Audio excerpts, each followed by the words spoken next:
All right. Hello, everyone, and welcome. Hello, everyone. I would like to introduce you to Mack Johnson, the owner of East Central Sports, located in the beautiful Rush City, Minnesota. East Central Sports has been in business for 15 years. They sell brands like Turo, Max, Kimco, SSR, Evolution, and Denago Powersports, just to name a few. Hello, Mac, and welcome to Inside Denago podcast. I appreciate you having me on. Of course. Well, a little background on Rush City. Rush City has a population of right around under 4,000 people. Rush City is located in Minnesota, about an hour drive from Minneapolis. Minnesota is considered a part of the Midwest in the United States, sharing the border with Canada. Mac and his wife Megan run this great, beautiful dealership, and they've been doing so for the past 15 years. East Central Sports has been the Denago Powersports dealer since September of 2024, so it's been about a year now. Yep. And with great success, and they have been selling quite a bit of Denago vehicles, and actually they're one of our top performing dealers. So I want to say thank you, Mac, for joining us today, and welcome to the podcast again. Yeah, it's been great selling the Denagos. Have been a really good hit here at our shop. So wonderful, great to hear. Just start off with Mac. So how did you start? How did you get into this business? Actually, in my early 20s, teens, I started running my dad's car lot in town here. So got out of that when Cash for Clunkers came out and kind of shut us down. So I needed to get into something. So got into selling some used snowmobiles for a relative of mine, and no, I won't get into that, but I just went on my own after a year or two dealing with that. So, and I started off with one pallet of scooters and on the north side of my dad's car lot, putting them together by hand, and kind of one pallet turned into two pallets, 3, 4 semi-load, so it kind of taken off that way, kind of figured out the right price point area for our, state and our area that we sell to. So that's kind of how it all started. Yeah. Well, I mean, you've been in, I guess it's a very grassroots type movement, right? You started from the beginning, from your dad's car lot. I mean, and also like when we talk about car lots, like a lot of dealers actually start from the used car or car side of the industry, and they kind of move on to power sports. So, and obviously natural progression, you did the same thing. I started with the cars and then got into the small side of scooters, on-road stuff, and then moved over to the power sports. And obviously, like I said before, you and your wife have this beautiful store in Rush City for 15 years now. So that's quite an accomplishment, man. And it's, I'm sure, a no small task, especially being in a small community. Yeah, it's a smaller town in Minnesota. A lot of people are like, not familiar with the town, but they've heard of Dennis Kirk. So Dennis Kirk is in Rush City. So it's kind of a good go-to when people ask where Rush City is. They've always heard of Dennis Kirk. So, it's we built an addition last year and opened up our showroom, and we did have another location in North Branch, and we ended up just south of here, about 12 miles, and we ended up closing that last summer due to road construction and stuff. So it just made sense. The way people shop nowadays, it's like we got everything under one roof. We ended up leasing our other building out, so now we're running everything, parts, service, warranty, everything in one location. We got a over 12,000 square foot shop here to operate out of now. So yeah, that's huge. 12,000 square feet. That's quite an accomplishment, man. That's quite a big operation to run. And I agree with you. I think, as a consumer walking into one store that's got pretty much everything, your one to go to place, especially you have lawnmowers, you have power sports, you have golf carts. I think it adds a grandness to the place, and I think it makes you feel like, okay, you know what, this is a great establishment. I can do whatever, I can buy whatever here, and I like that idea. I think it makes a lot of sense, and it adds conveniency to the customer, right?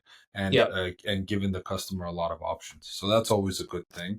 Yeah, and again, when I was looking on your website and all the research that we did, it's a beautiful store. It looks great. I mean, you guys did a wonderful job of renovating it.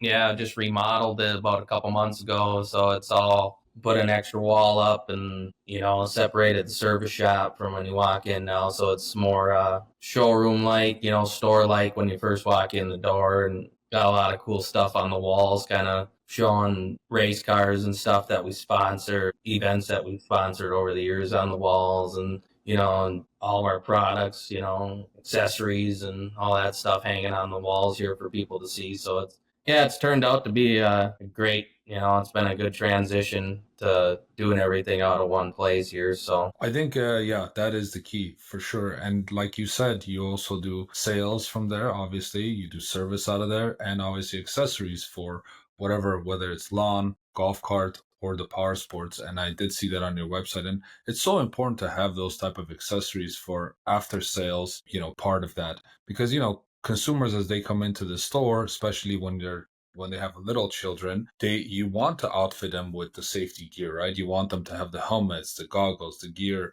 So that's always super, super important. And I think as a dealership, that is also maybe not a huge profit center, but it's an important profit center. And again, it encompasses the whole inclusive thing of consumers coming to your store. So yeah, that's a heads off to you. And you've realized that how important those things are. That's yeah, really, really cool.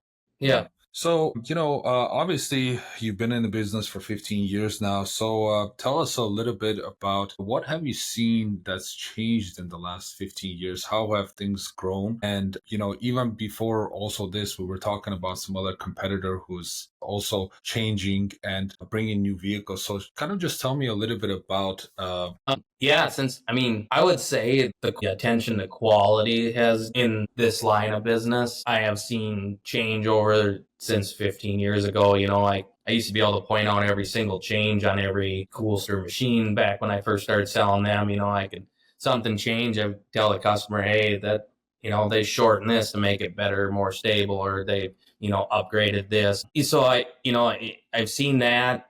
Obviously, the biggest thing with off-brand or Chinese stuff is parts, and that's gotten a lot better from what I heard even 20 plus years ago. It used to be a nightmare. So oh, yeah, my biggest thing that I guess I do here, I spend a lot of time. I do a lot of the hands-on work on the website myself. So my biggest thing is to put all that information out there for people to see the schematics, the part numbers. So at least they have a reference that they can call us with, or when they're looking for parts. So I don't even know how many hours of work I have into that, but I like to put that information out there to make the customer feel more confident about buying the products that we sell, so they can at least they go, oh, yeah, these guys got every single part number here. So if I do need something, I can call them up. I got the schematics and part numbers and prices right in front of me to look them up. So that's the biggest thing I've seen, especially, and that's throughout a lot of brands, that I've seen. There's a lot of brands that I don't currently sell that I used to sell is over the years is because they couldn't supply us, and that's my biggest thing is being able to supply the customer with aftermarket or parts and service after the sale.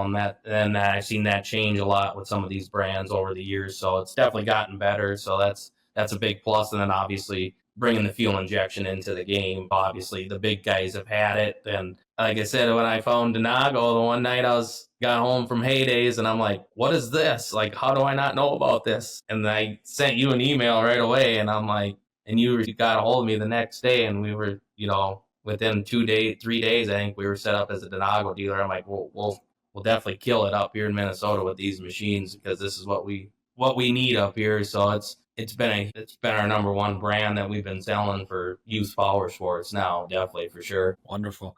Yeah, I mean, obviously, we've known each other for quite a bit of years. I would say 10 plus years. And, finally, I think you saw one of my podcasts that I did with Power Sports Business. And then you're like, oh, this is David. And so you called me. Yeah, you're Yeah, right. You're right. That's exactly how it happened. And, but yeah, you're right. As far as like the industry changing and staying with the current trends and also with the social media aspect of it, like when I was looking at your website, I was thinking to myself, I was like, wow, this is a very clean website. This is done very, very nicely. And then usually, when you're looking at websites, you can go all the way to the bottom and look at who the creator is or who's managing the website. And I didn't see that. And I'm like, interesting. That must be done locally. And now that you said that you do it yourself, I could tell. And yeah, now I know why it's so good, because you take pride in your work and it looks so good because of yeah. that reason. Try to keep it up to date daily with you can go on a certain product, a certain color, and it'll tell you if it's out of stock or if, hey, we got 3 of these blue Trailhawks in stock, so Sure. it'll tell you. So I try to keep that up to date. Oh yeah, and that's a huge job. I mean, it's nothing short of amazing actually of the how good your website looks. I mean, honestly, there's many websites that I look at for huge dealerships. Their website is not so good, and it's supposed to be managed by these huge companies, and they don't do a very good job. And yours looks incredible. So Thanks. it's really really important. But as far as going back to the kind of the changes, I think, like even we were just talking before the recording, I think the fuel injection, of course, has a lot to do with it. And I think previous to us, coming into the, let's call it the affordable power sports end of it, Hmm. majority of the vehicles from other manufacturers were all carbureted. Okay. And when we came into this, when we were strategizing this, we said, hey, you know what? We have to have fuel injection because that's what everyone's looking for. And then 2 years into it, or a year and a half, 2 years into it, now other manufacturers are coming out with fuel injection ATVs and soon dirt bikes. And so it's really cool to see. And I think for us as a company and also as an industry, it's a good thing because it competition's great for every aspect of it. But besides that, I think it's really good for the industry because I think, if you look back 30, 40, 50 years when the Japanese came into the industry, they kind of had to do the same thing, is revolutionize the car industry and make it better and better and better. And then everybody else sort of started catching up. So I think it's a great change. And I think, we have to stay on top of it. We have to move forward. Of course, we're a little behind the automotive industry, the power sports industry, but of course, innovation and moving forward is the key. And only the people who win are the consumers. Obviously, they get better product. So that's always cool. Now, since we're on the subject of your website,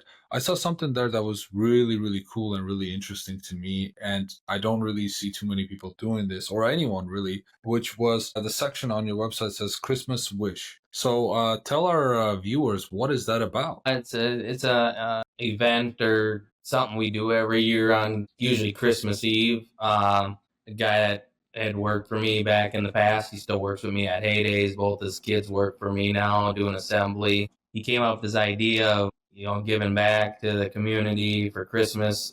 So it's something that we put out there every year. And if you know anybody around the area that's dealing with hard times or financially or has some kids, and they're kind of going to have a crappy Christmas, just send us an email, kind of explain the family and in the story, and we go through them all. I mean, if we could do them all, we would, but we can only do so many. So we sit down a couple weeks before Christmas and we read through the emails and we decide which story stands out or which stories stand out the best to us that we feel like the family could use the most help. So, and we show up to their house and surprise them with four wheelers, dirt bikes, big check with money, just help surprise them, give them a better Christmas. Well, that's so awesome, man. It's such a cool thing that you and your wife are doing. It's unbelievable. And I think in the big picture of things, sometimes we get caught up with just business and being profitable and taking care of our employees and moving on with our daily life that we forget how fortunate we are, I guess, to be in this industry, to do what we love. Okay. And we kind of forget that, how it is to have one of these products. We take it for granted, and not everybody has that opportunity. And for you and Megan to do something like this is really, really awesome and touching. And I would probably say that this year would probably be a great year for Denago Power Sports to support that. Okay. And we would love to sponsor a vehicle for your giveaway, for your donation. So that would That'd be be our cool. pleasure to do so. That'd be awesome. Yeah, we appreciate that. Yeah, this is gonna be our 10th year, so this is our 10th year anniversary. We started Christmas Eve of 2016 was our first family that we did, and we've been doing it ever since. So we've got me and my wife and the guys here, and then my dad and my brother who do the car lot. They do it every year with us. They're involved, and then other local businesses jump in too. So we get random donations from people that want to be anonymous, people that want to just help out. So yeah, it's pretty cool to try to give back every year. It's a very, very important thing, and it's a very touching thing. And that's why when I saw this on your website, it was a no-brainer for me because, for us, giving something so small, to a family in need to make their Christmas better Mm-hmm. and their holidays better is such an important thing. And I think all of us, and that's, I think, what makes America so great is we're so charitable. and we're so giving to people who are in need. And I think this will be a great time for Denago to come in and help sponsor that event. So Cool. yeah, definitely we'll do that. Yeah, that'll be awesome. Of course, it'll be great. Now, since we're talking about units and type of vehicles, which one of our lineup kind of is one of your favorite Denago vehicles that you like, and it's kind of a cool vehicle for you? Oh yeah, for sure, for sure. Yeah, I have to tell you, for us, the Mudhawk 10 obviously is a staple. It's our bread and butter. We love that unit. It's a great unit. Kids and family members all love that unit. It's a fun unit. But I mean, for me, for us, for adults, when we want to ride, we like something like a little bit more faster and a little bit more power. The Daytona for sure is cool. And I was the one that named the model Daytona, and the reason why I named it Daytona is because Daytona is where they have a famous bike race, right, in Daytona, Florida. And so I thought that was a cool way of kind of interpreting it into a sport ATV, because it's something that's shows associated with going fast and street bikes and all of that. So I was like, you know what, Daytona sounds good. It's a cool name for that model. So that's why I kind of named that model like that, and it's fitting, very fitting Hmm. for us. So another question I guess I had for you is, where do you kind of see this industry kind of going forward? What do you think are going to be some things that are going to come, or you would like to see in the industry for the consumers and for the industry to move and to improve and get better? I think um, in the next 10 years, there'll be more than just your 4 to 5 OEMs that I feel that are going to be in the market by then. I think it's just going to drive the machine. I think it's just going to drive the product to be a better product. When you said more competition, I think it's just going to make the products better. So I believe in the next 5 to 10 years, there'll be more than your normal 4 or 5 big dogs. Yeah, for sure. I agree with that. And I mean, CF Moto, we all know CF Moto very well, and they've been around for, I would say, close to 15, almost 20 years. And CF Moto is an incredible company. I mean, they've done a lot of things. And again, it was known as a Chinese brand, essentially. It has Chinese roots and heritage. But I think nowadays CF Moto has done an incredible job to be a mainstream brand. And I totally agree with you. I think CF is going to be the next large OEM, a family, a name brand that everybody is going to be recognizing that brand. And so I think they've done a very good job with that. Obviously, we're hoping to be the next CF Moto and to be the next large OEM. That's obviously our aspirations. But I agree with you. There are going to be more players, more well-known players in the industry, and that's only going to make things better, right, for the consumer and give the consumer more options. So I agree with you. I totally agree with you. As far as a little bit about safety, on my previous podcast, I spoke with another dealer about safety, and I kind of want to talk to you a little bit about safety too, because it's so important, the safety aspect of this in our industry. So, typically when children come with their parents to buy an ATV, what are kind of the processes that you take, or what are some of the questions that you ask when it comes to age relation and versus ATVs and Yeah, parents buying ATVs for that right age yeah. category for their children? Especially like when they come in. First thing is how old's the kid, and usually try to stick, 6 and older, like when they in there between that 6 to 10, obviously the Mudhawk 6 is our go-to for that age. That's what we started our daughter off on when she was younger, and then when you get to that 10 mark, obviously Mudhawk, Trailhawk 10s, that's your next step there. So each and obviously, and that goes with other brands too that we do stock, but that's kind of how we determine it, kind of, the size of the kid too. But yeah, the biggest thing, make sure is the right age group for the product that they're purchasing. So, Absolutely. I think a lot of people don't understand that. I may have in the beginning not understood it perfectly either until mhm. I kind of like got into compliance and I started really diving into it. But, because sometimes what happens is as a consumer, whatever product you're buying, you kind of don't pay attention to warning labels. Okay. But those warning labels actually mean something, especially in our industry. They mean something very important. And a lot of consumers may or may not know ATVs have age ratings. right? So there's a Y6 for 6 and up, Y10 for 10 and up, Y12, T14, and G16, right? So those are age categories there. And the CPSC and also the ANSI standard specifies that, hey, you know what? If a child age 6 and up wants to ride an ATV, these certain machines are fitting to that age. Like, for example, you said the Mudhawk 6, right? So the Mudhawk 6 is a Y6 ATV, right? And the Y6 ATV is limited in top speed to 15 miles an hour. And the reason why the US government signs that speed limit is because they want children to be safe, right? They don't want them to go 30 miles an hour and crash. So that's why they recommend, not only recommend, but require a certain type of maximum speed, which is at 15 miles an hour, and other safety things like lanyards and brake lights and everything else that goes with it. So I think education is a big part of this industry. And I'm sure, 15 years being in this business, you've had to do that and educate your Yep. consumers on that, right?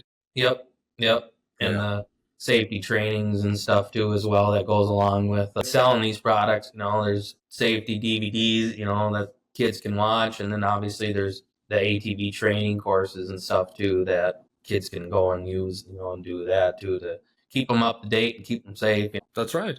Yeah, and a lot of people don't kind of know about those programs that are offered by the manufacturer. We're required by the U.S. government to offer those to our consumers, which is, hey, there's if you purchase an ATV, there's an online safety class you can take. There's a hands-on safety class you can take, and you get rebates, incentives for doing so. Yeah, and those obviously, you being a great dealer as you are, you have to teach those consumers that these things are offered. So yeah, it's very, very important part of, I think, our industry. And a lot of people should pay attention to warning labels. And also dealers like you have to educate the consumers because it can be dangerous. There's certain things that we do can be dangerous if we don't follow the rules. Of course. Yeah. So, Mac, again, one thing I want to kind of bring up is we've known each other for so many years. And finally, after so many years this year at the Ames Expo, I was lucky enough to meet you and Megan in person. And I got to say, what a wonderful couple you two are. And I'm very inspired by both of you and how you guys run this family dealership. It's really cool to see a couple getting into this and start selling these things with so much heart and so much passion. So it's very inspirational to see. So again, you guys are a wonderful couple, and you guys do an amazing job of representing of the Denago brand and bringing these machines and educating these consumers. So I really want to say thank you for that, Mac, and thank you again for being on our podcast today. Well, for sure. Thanks for having me, and keep on selling, getting ready for towards the end of the summer push here. So we're getting geared up. We just got a load in yesterday, so we're getting hands on assembling them right now. Of course. Like, I mean, this is the season to ride. And I know there's a huge, big event that you do every year at Heydays, and you have had tremendous success with that. So I Hmm. wish you again this year best of luck on everything. And, and thank you again for continuing to be a great Denago dealer. Yeah, come see us at Heydays in September. You won't miss our booth. Of course. Of course. Thank you again, Mac. Take care, and I'll talk to you soon. Bye bye All right, now. thanks. Bye bye.